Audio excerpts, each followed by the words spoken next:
Chris here. So, Mr. Roy Salmons wanted to see the clear, highly polished Rook Knight follower in action. And, you know, putting a lock back together, which is where it really shines. So, pretend I picked this Avis 9050. And we're going to see if I can get a light source. You don't really need one when you're not doing it on camera, and camera might help a little bit. So we'll see if I can get this thing working.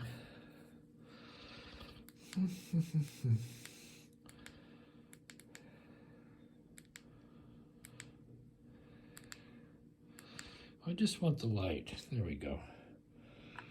So we're going to put this here, and maybe that'll help. Also, I did want to say, unfortunately, not a week goes by that someone doesn't contact me and ask me if I can make them some of my tension wrenches.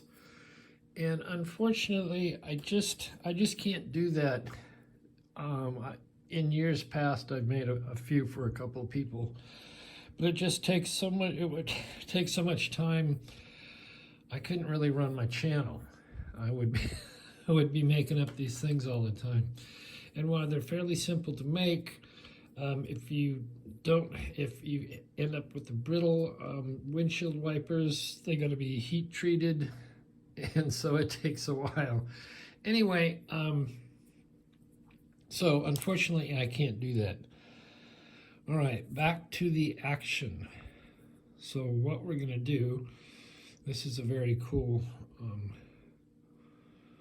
Avis core, and this is their 300, and that means it is the very beautiful Baldwin key or a Schlage key. So let's see if we can commence to begin. All right, so I usually put this guy in the front so I know my orientation. Here, there's no problem. You always know what the front and the back is. So I'm going to start in the middle, and let's see if I can hold this and do it for you. I think that light, that works pretty damn well. So if I'm in the middle, I'm going in 3. So we'll pick the third one.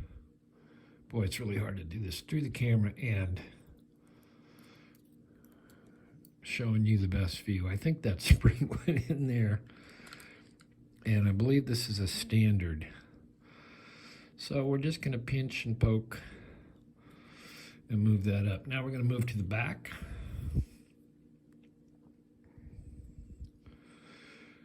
And the last of the 6 pin is not populated, so we're just going to do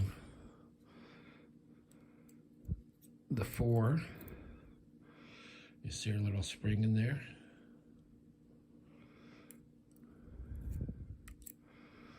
And that's a spool, so we're going to pinch it and poke it and slide it back, and then we're going to do the next one.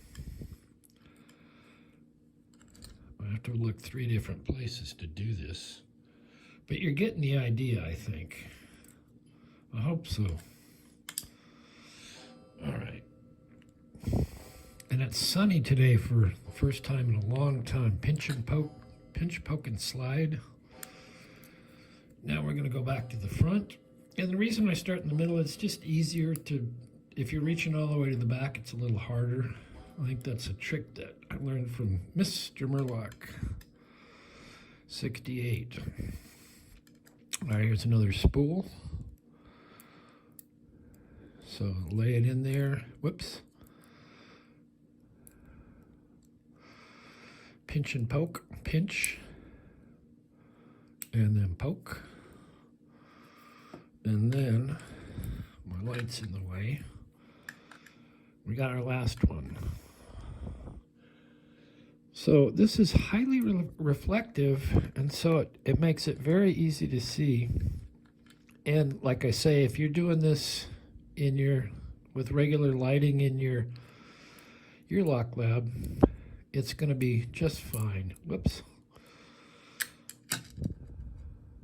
You don't need this extra light, but it does help show it a little bit more. Pinch and poke. And now we're poking it, and we're down. So now we got all the good stuff done. I usually put a shim back in there. And that's how you would go about it with this thing. And it's highly polished. And you can buy this acrylic tubing on Amazon. And then if you go to Rook Knights' channel, he shows you all the different polishes that he has. And he's really, really good at that. So there you go, Mr. Roy Salmons. The fully lighted, transparent, translucent, light emitting Rook Knight follower.